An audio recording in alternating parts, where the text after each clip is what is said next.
Hey everyone, welcome back to NetConnect. In this video, I'll show you how to remove all types of viruses and malware from your Windows 10 or 11 PC or laptop in just 3 simple steps.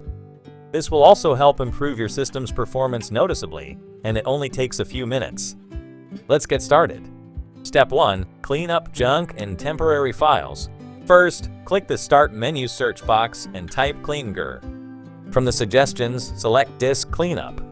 A new window will open. Here, check all the boxes, including Recycle Bin, if you don't need to recover deleted files. Then click on Temporary Files to see how much space can be freed. In some cases, this could be several gigabytes. Once selected, click Clean Up System Files, then click OK to delete all the junk files and improve system performance. Next, press Windows +R to open the Run dialog box.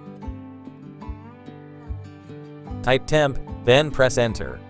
A folder will open, press Ctrl+A to select all files, then press Delete to remove them. Do the same process again. Press Windows +R, type %temp%, press Enter, select all files, and delete them. Press Windows +R again, type prefetch, press Enter, select all files, and delete them. This clears out all temporary and cached files that slow down your system. Step 2. Run the built-in malware removal tool. Click the Start menu again and search for MRT, then press Enter. This opens the Windows Malicious Software Removal tool, a free Microsoft utility. Click Next. You'll see 3 scan options. Quick Scan for a fast check. Full Scan for a deep scan of your entire system, recommended if you have time.